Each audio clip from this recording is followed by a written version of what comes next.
Eu tenho aqui para vocês um presente. Eu vou começar jogando esse presente no colo da Eduarda Campopiano. Duda, temos cartas de artistas.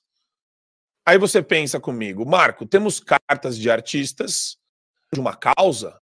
É em prol da liberdade, Duda? Não. É em prol da liberdade de expressão, da liberdade de imprensa? Não, nada disso. É em prol de gasto do governo. Os caras assinaram um manifesto para o governo gastar mais. Gasta, governo, gasta. Ô, Duda, eu quero os meus direitos sociais. Eu não consigo viver sem os meus direitos sociais. E eu queria que você me ajudasse a entender quais são os meus direitos sociais, porque o governo tem que gastar, Duda.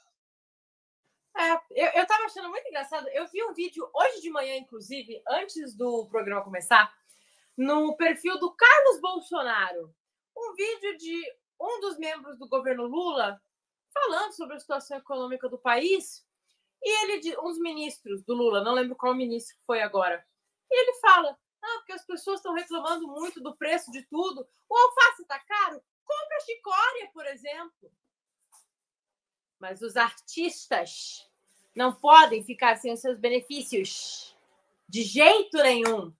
A gente tem um governo que inflou o Estado de todas as formas possíveis e inimagináveis, criou ministério para literalmente tudo e vira e mexe e cogita criar mais.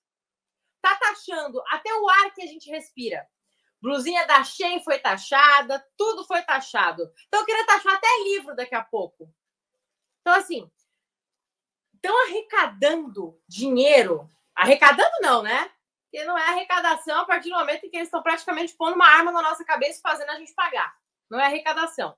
Porque imposto é roubo. Estão roubando dinheiro do povo de todas as formas possíveis. O país continua economicamente catastrófico, indo de mal a pior. Em déficit, com a dívida pública gigante, sem orçamento para um monte de coisa que deveria ter orçamento, inflação subindo, mas temos matérias por aí da mídia de esquerda dizendo, entenda por que a inflação é culpa sua, nunca é culpa do governo, óbvio. E aí, junto com isso, a gente tem os artistas assinando a cartinha contra o corte de gastos. Nenhum deles assina cartinha contra o aumento de impostos. Nenhum deles, pelo menos não nesse mandato, está fazendo cartinha contra queimadas na Amazônia. Nenhum deles está fazendo cartinha contra o aumento no número de feminicídios, estupros, violência doméstica, homicídios. Nenhum deles está fazendo cartinha por causa do aumento do número de mortes de pessoas LGBT ou de pessoas negras. Isso tudo está acontecendo no governo Lula, mas está acontecendo justamente no governo Lula. Então, nada disso precisa de cartinha. Nenhum deles está fazendo mais cartinha pela democracia, bobobó, porque no governo Lula tudo é perfeito, inclusive a prestação de contas. Então, óbvio, senhor presidente, excelentíssimo presidente, excrementíssimo presidente, aumente os seus gastos. Não é como se o país estivesse precisando de socorro. Aumente seus gastos, leva a Janja para comprar sandália da Hermê e reformar todo o palácio com sofás de cento e sei lá quantos mil reais. Tá tudo bem. A gente está em perfeitas condições de arcar com esse tipo de gasto. Não tem que cortar nada. Inclusive, eles podiam até inventar mais algum imposto, né? Para poder aumentar mais ainda e não precisar cortar mesmo. Eu acho que a gente vai mandar essa ideia para os artistas da Globo. Fala para eles pedirem mais um imposto. Vai dar certo. Duda, o pessoal é um pessoal muito sério que está assinando essa carta. Vou falar um pessoal de peso. Presta atenção, Bertorelli. Sâmia Bonfim, Luiz Erundina, Vladimir Safatli, Virgínia Fontes, Rui Braga, aí tem ex-ministro Temporão da Saúde, Roberto Amaral, na revista Movimento. E eles defendem o seguinte, defendemos que o novo arcabouço fiscal seja alterado ou revogado para que os direitos sociais não sejam apenas preservados, mas também expandidos. garantindo a inclusão e a proteção da população mais vulnerável, diz o documento. Aí a minha pergunta para você, meu caro Bertorelli, é a seguinte: essa matéria que vem aqui em seguida sobre o Brasil enviando grana para o regime cubano, eu acho que essa matéria, o título dela, infelizmente, não foi bem redigido, e eu vou atribuir ao que? A militância da redação dos caras. Brasil estuda enviar combustível e ajuda a Cuba em meio a apagões na ilha. Mauro Vieira se reúne com o chanceler de Havana, governo federal discute como mandar auxílio apesar de embargo.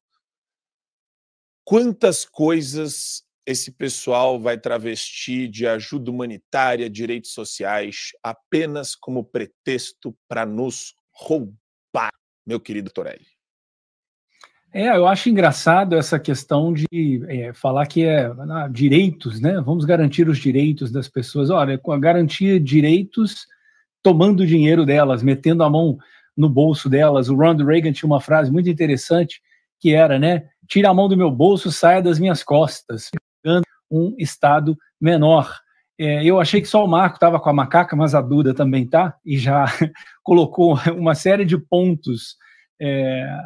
De fato, são pontos, né? Uma coisa bem pontual sobre o que esses artistas, personalidades, os famosos intelectuais orgânicos querem pregar essa coisa do direito para os outros, né? Todo mundo tem que ser igual, mas uns mais iguais que os outros. Basta ver o orçamento que está sendo liberado para artistas aí no Brasil para financiar essa farra, porque eles são o megafone, eles são porta-vozes do regime que se instalou aí, e, claro, tem que ter essa gastança desenfreada, porque senão eles vão começar a colocar a boca no trombone, mas só que na outra direção. Linkando aí uma matéria com a outra, todo mundo sabe que qualquer movimentação em relação a Cuba, por exemplo, é nada mais do que uma transferência de renda.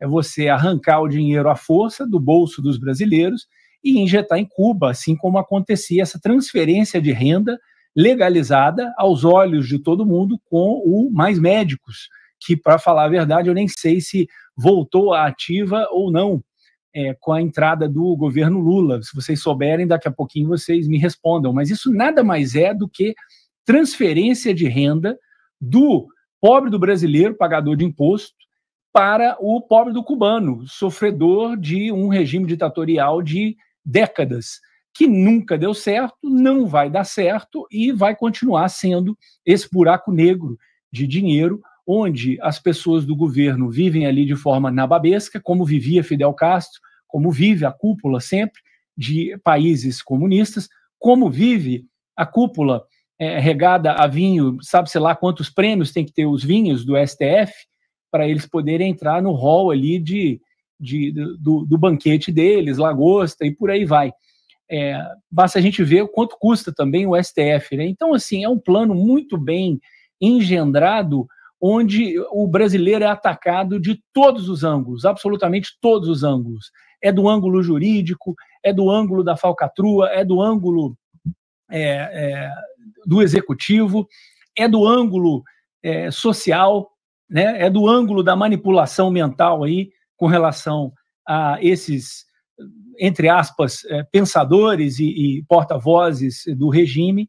E eu deixo aqui para vocês uma última provocação, né? Eles aí que são intelectuais, mas a gente não é trouxa, e nem a nossa audiência aqui do Fio Diário.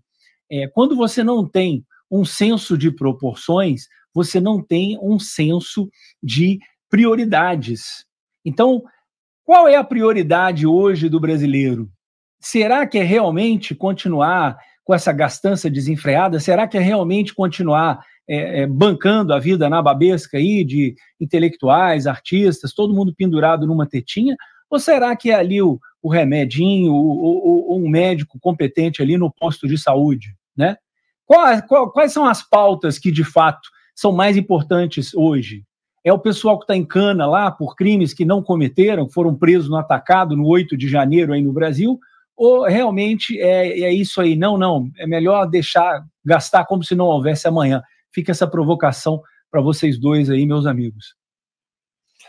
E um ponto interessante dessa discussão toda, que eu já presenciei e já desenvolvi bastante no meio universitário, é a própria construção de direitos sociais, para mim, já tem um caráter absolutamente revolucionário e de extremíssima esquerda.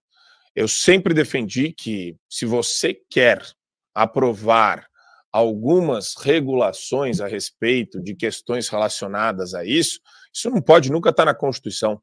Nunca. E ainda tem maluco de extrema esquerda que polui a cabeça dos estudantes de direito falando que essa porcaria é cláusula pétrea. E daí você vai ver, essa porcaria é absolutamente subjetiva. Né? O que são direitos sociais, se não os direitos que nem eles falam da classe trabalhadora, dos povos oprimidos, das populações oprimidas, dos invisibilizados. E você vê a hipocrisia desses caras, que nem disse o Bertorelli, na cara dura. As pessoas do 8 de janeiro, essa galera tá, assim, se divertindo, olhando para a dona Jupira presa, se divertindo com aquela senhora lá de Tubarão. Lembra da senhorinha de Tubarão? Que sentou na mesa lá do Alexandre, que falou umas obscenidades. O pessoal gosta disso, tem prazer, é um prazer sádico. A mesma turminha dos direitos sociais, da picanha, do amor. Esse pessoal tem requintes de crueldade quando se trata de você defender algo que não está na cartilha deles e que realmente envolve a liberdade das pessoas de escolherem o que é melhor para elas e não entrar num sistema onde o Estado toma aquilo que o Estado quer e devolve da forma como ele quer. Né? E você fica lá que nem um trouxa, achando que você faz parte das reuniões secretas do Supremo, da vida na babesca de Arthur Lira, da vida na babesca de deputados e senadores, e ministros e membros da burocracia pública, quando na verdade você só é o idiota útil que eles usam para apertar um botão a cada 2 anos. Né? Muito bem, esses são os direitos sociais. Engole essa. Direito social é a coisa mais imbecil que existe. Não sejam enganados por isso, que não existe. Não existe. Não existe. Não existe. Não existe nada que o Estado te dê que não custe muito mais caro do que qualquer pessoa da iniciativa privada pode prover. Basta você se regulamentar, basta você ter ou uma regulamentação inteligente para provar isso que eu estou falando, e a gente tem isso daí já experimentado ao longo de todo o século XX. País atrasado é país que fica toda hora focando nessa cisânia social e nessa distensão do tecido social sob esse pretexto. Mas vamos lá. Ô, Marco, a Constituição de 88... Bom dia, Adriles. A Constituição de 88 é aquela coisa de garantir um monte de direito para um monte de pessoa, não tem muitos deveres ali, assim, é um completo desequilíbrio, e gera isso. Quando você cria um direito, obviamente, você está gerando ali automaticamente o dever de alguém fazer aquilo ali ser cumprido, né? Tem que sair de algum lugar, não existe almoço grátis.